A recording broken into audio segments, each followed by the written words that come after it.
We're Glyph, a no-code way to create really high-quality renders of your SVGs and 3D models. And just a little bit of background on us. My name's Shaheel. Previously worked on strategy for 3D software at Meta, but studied like finance and neuroscience growing up and in college, and was really interested always in the intersection of design, art, technology. Both of our moms are actually design professors at local universities in the Midwest. And then both of our dads worked in STEM. So we both grew up in like those types of dual households where we're focused on science and technology and how that relates to design and art and traditional design aesthetic. Yeah. Hey, everyone. Thanks again for having us. I'm Rishi. I'm the other co-founder of Glyph. Before this, was working at TikTok, where I worked on the effects platform. So we made effects for avatars, we made effects for visual effects and makeup, and if any of you use Effect House, that's what I worked on mainly.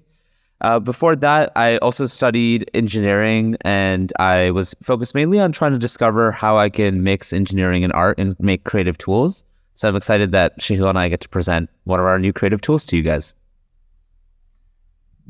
And so if you were here about 5-7 minutes ago, you saw Jackson actually changing the title slide of what we were presenting.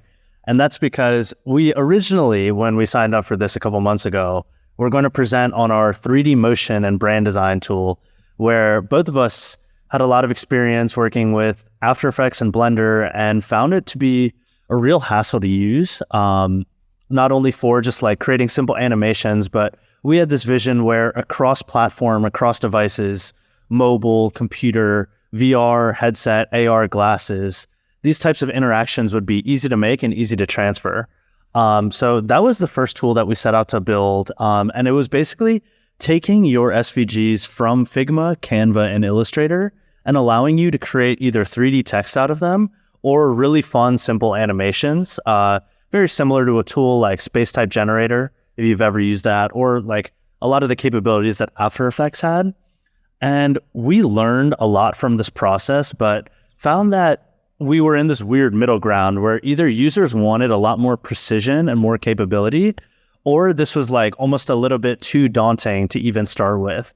So given that lesson that we learned, that it's really important for people to be taking their brand and visual identity from Figma, Canva, and Illustrator, how can we expand on that capability and give designers like a new superpower? Yeah, and based off of that, we started thinking about what we wanted to build next. And I think one of the big problem statements we were looking at and kind of thinking about what's been happening with technology and what patterns we noticed with creators, especially in After Effects, Blender, and other kind of very high quality software, we kind of found this middle ground where we really liked how this high quality software such as Blender made it really easy for you to be super precise, add art direction, have really high quality outputs. But I think the historically hard things there were that it sometimes required you to be like on a special device. The render times were really long. It was time consuming to iterate in those pieces of software. And then there's also a steep learning curve. And then some of the great things we were seeing with these generative image models like DALL-E and Midjourney was that they were really fast. They were quick to stylize your work, and they were super easy to use, right? You were just able to put a prompt in and come out with an output.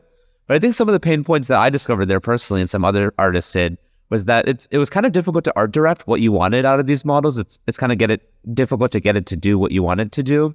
And then it was hard to control the quality. Like if you were doing typography work, or if you're doing brand work, sometimes you'll see that like it was not matching the edges of your design, or it was hard to put an image in and kind of get what you wanted out of it. So we wanted to really think about like, how do we take the best of these two workflows, allow you to add precision and allow you to add high quality art direction and composition to your design, but then also like very quickly generate new styles, very quickly iterate on your design, and do that all in kind of a fast and easy place.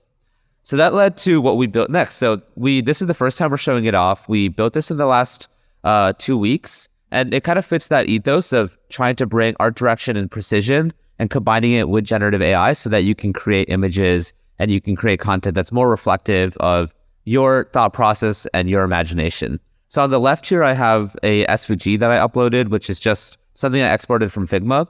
And with kind of the controls in Glyph, I was able to render the image on the right and kind of able to control the color palette and, have the crisp typography come out in this result as well. So let's just dive straight into what we've made, and we'll show you guys how the software works and where we're aiming to head with it. And you all are free to try this out. Just go to glyph.space as well. Doesn't really work that well on the phone because you can't, it's tough to deal with SVGs on your phone, but on your desktop works like a charm. Yeah, so this is our site, glyph.space, like Shaheel just mentioned. So when you get to the site, you'll see that we have a canvas right in the center. And right now it's showing a render that was created with Glyph. So we have two different options when you're rendering with Glyph. You can add an SVG, so you can add like a vector file, or you can add a 3D model that you have, like a GLB file, which is just a variation on the GLTF file. So if I clear the canvas, you can see the native view of Glyph. And this is just like a simple 3D model that I added to the scene. So I can angle and kind of choose the composition of my 3D model.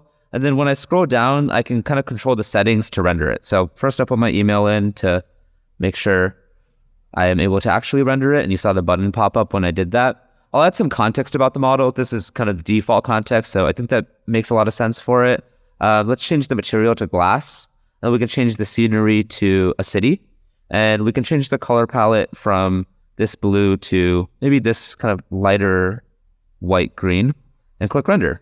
So go up, it'll start rendering the image, and we can see what the result is. Let me make sure I zoom in correctly. There we go. And I think the ethos we really want to capture here is like, how can you take composition? How can you take your own work, your own model, and combine that with some notes in art direction to produce something that's really high quality? So yeah, so it rendered the dragon at the correct angle that we angled it at with the correct color palette in a city and made it with the material glass, right? So with this, you're able to download the model directly, the image directly, or you're able to kind of exit and try a different variation if that's what you prefer. So I'm going to exit this one, and I'm going to show you guys like how we would work with a different asset. So I'm going to upload my own assets. I have a collection of SVGs over here. I think like SVGs, we all are kind of designers here, so we're probably working with vector files a lot. So let's take a look at how that works. Over here, I have like the Glyph logo. It's just some really basic text, and it uploads, and you can see that it naturally extrudes the model into 3D, and you can choose the angle and the composition. So for the one I did before, it was kind of like some neon lights on a wall. So I want my camera angle to be looking at it this way. So I'll go down and now provide some context on the model. It's just some 3D typography. So I'll just put 3D text. And let's say it's made of neon lights. And actually, we could try something different too. We can put custom in, and you can put your own custom materials. Does anyone want to shout out a material that they like? Rubber. Okay. Rubber. Okay. Let's try rubber. And then rubber in a city seems kind of odd. So we can also try a different, let's put in a photo studio to get kind of that crisp lighting. And then at Glyph, we like to use kind of this light blue you can see on our page. So let's make it this light blue color, and we'll click render.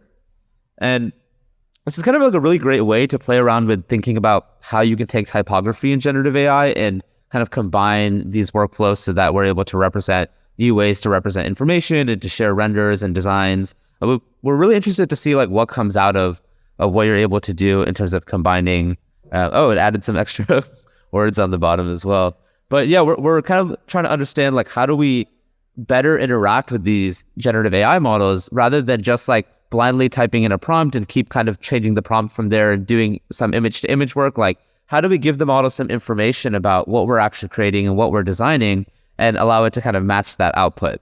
So we could do another one that represents like more of a symbol, if that's like more geometry based, if you want to show that. Yeah, totally. And it helps also to kind of refresh. One of the things that I love doing is just kind of going to websites and logos and seeing how we can make them more interesting. I had like a lot of like marketing experience kind of where we had our flat 2D assets, and I was always looking for ways to make it 3D, make it pop in some way. And that was like really tough for me. I either had to use like a game engine or I had to use something like Blender to do that. But now let's say that this is like my logo. It automatically like extrudes it in 3D, which is from our previous plugin. This is like direct tech that we took from that. So I'll just type in my email. at glyph.space. This is an atom, and my favorite material personally is glass, and I've always liked it in the sky. And then, what's someone's favorite color out there? Red. Okay, great. So yeah, we'll do like this kind of pinkish red, and we'll see what happens. But one of the great parts about this is a high degree of customization, as well as we're basically like locking the stylization for you. So if you have multiple assets that you want in the same style, multiple different types of logos, maybe one with text, one that's just a vector, it's all going to pop out in this exact same style for brand consistency across the board. And then another thing about this is because you're just downloading as an image, you're able to kind of take this and bring this into your own apps. So this is a logo of a clothing brand that one of my friends runs. And our prompt here to take this into the second picture is basically we want it with fire around it in the style of Catching Fire, the second book in the Hunger Games series.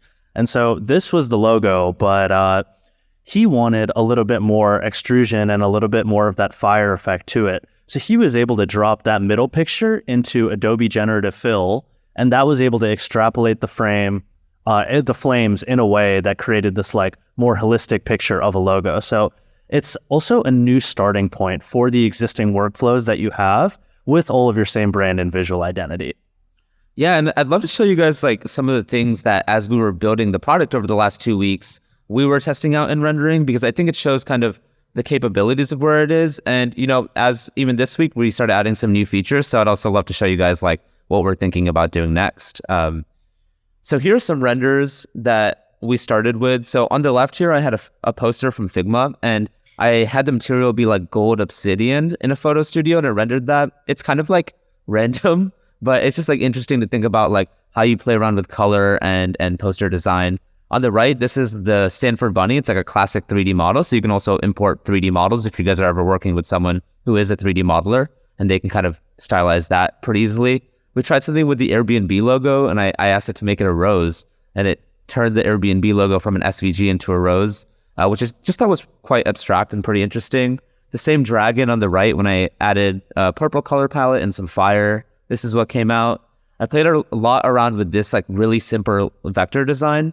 What I found was interesting was that like when I put verbs in like statue or sculpture, it like made it physically feasible. So you could see it like made a little bottom stand. So it's also a good way to kind of play around with if you have an idea for what you want to create that's like maybe very physical and you're able to draw a vector really simply in Figma or something, then like this is a great way to like combine those two skill sets and come out with something that allows you to kind of explore with generative AI in a way you hadn't before.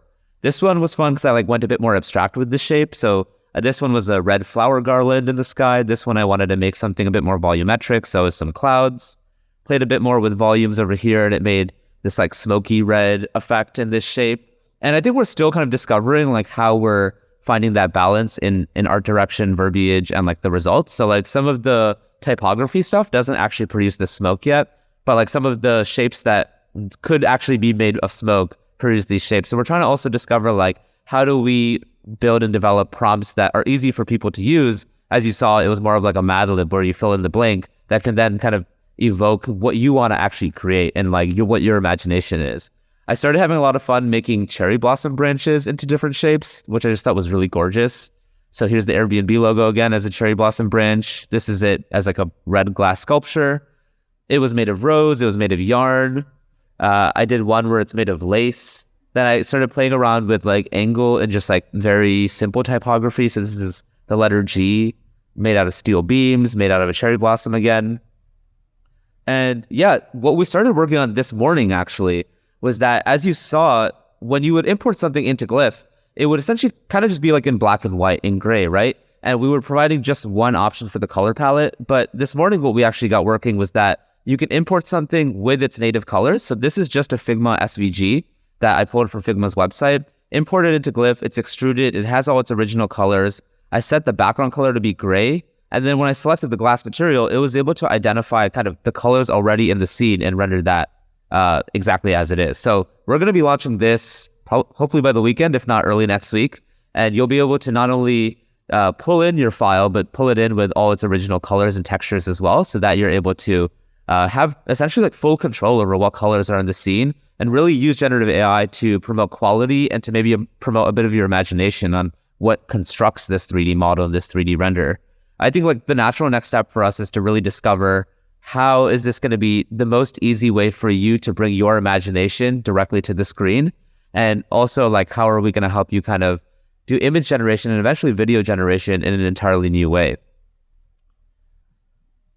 Yeah, and so that's our presentation for today. Would love for you to email and connect with us on LinkedIn. We'll get back to you right away. I guess please come up to us after this talk is done. Would love to meet each and every one of you. But I guess our ask for you is, go ahead, scan that QR code, go to glyph.space. Would love for you to try the tool out with some of your assets, your SVGs, and see how you like it. What could be better? What could be different?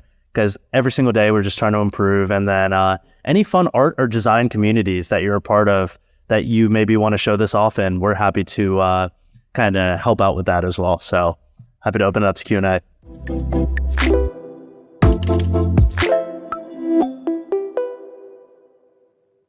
For the default options, how we really thought about it was we wanted this to be like a really easy way to do like maybe very common styles of renders. So I think like marble, glass, ceramic, plastic are all very common.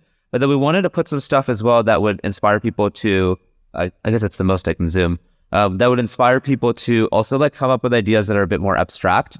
It's really just a starting point. I actually have the most fun doing the custom options. And I think that like you can get really abstract with the custom options too. So it really just depends if you want something more traditional or not. And these are really just meant to be sources of inspiration of like, hey, if I can do marble, then maybe I can do obsidian, right? Like maybe I can do some other different form of rock and try something different. So yeah, the tool is meant to be whatever you want it to imagine.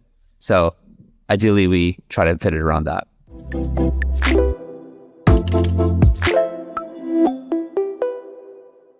I think this morning we were actually looking at the first like big problem we want to solve, and this is what we actually want your guys' help with, is discovering the best way for you to art direct these generative AI models, like art direct composition, color, style, material. But I think the natural step after that is to discover like what are new mediums that we're going after, not just images, but videos and 3D models, SVGs, like how do we think about how we're expanding that? So we have a lot of ideas how we can get into video and cinematography and kind of generative cinematography. And we're this morning also looking at how we can turn some of these final renders into textured 3D models themselves. So that's all coming down the line. I think we really want to try to nail the art direction as much as we can, and then expand as much as we can to those options too. And just to reiterate, this is actually our first time showing the public any of this technology, our first time launching this particular product. So a lot of that direction is going to be up to you all who come up to us and try the tool out with us, and we see what you like and what you'd want to see in the future, and building around that a lot too.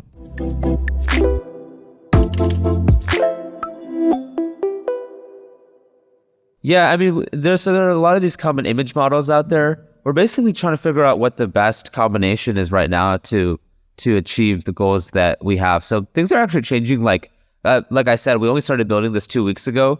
Things are changing pretty frequently, but yeah, it combines kind of the 3D canvas with these generative AI image models.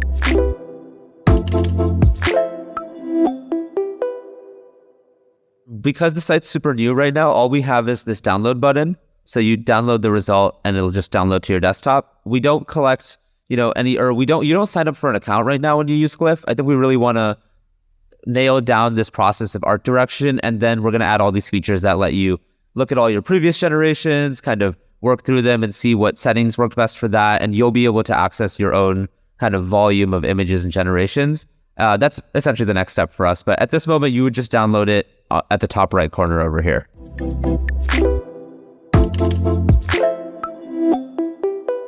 I'm really excited for GPT Vision. I think it'll be really interesting, especially in the design space, because like one of the big problems we've seen in terms of like building bots or building GPTs that help you design in software is that it just is able to look at things like in a very semantic breakdown, right? Like it has a list of the positions of where your rectangle is and what color hex it is, and kind of like all this like very computer-based information. And for the first time now, like we'll be able to pair GPT vision with GPT controls or these diffusion models in a way where it can actually watch you design and like pick up on your creative flow and really just help you in that capacity. Like it can see what you're designing. So I think that will be really interesting, where it's not just like making a plugin for you, or it's not just doing like something that it's like automating, but it's actually your like partner in designing. Absolutely. And I mean, this space right now is kind of the Wild West. We spent 6 months building our previous motion product, which you can also visit at motion.glyph.space if you ever want to try it out. But we spent so much time building that product, and in a second realized where like we were on the right thread, but in the wrong like medium and the wrong form. And this was like a quick pivot that we were able to make, given that so much new technology has come out within the past 6 months, within the past year. I mean, one piece of tech I'm really excited about right now is like an LCM model, where you're able to like create in real time. So with that model, that would enable us to include like primitive shapes on our site with like a sphere, a cone, etc. And as you're designing with those primitives, you're actually seeing the stylization on top of that in real time, and it's creating these like stylized animations for you. So that could be really an interesting path to go down if there's interest in that as well.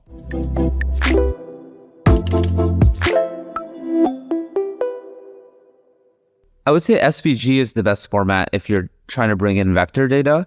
And then if you're a 3D modeler, you can also use GLB.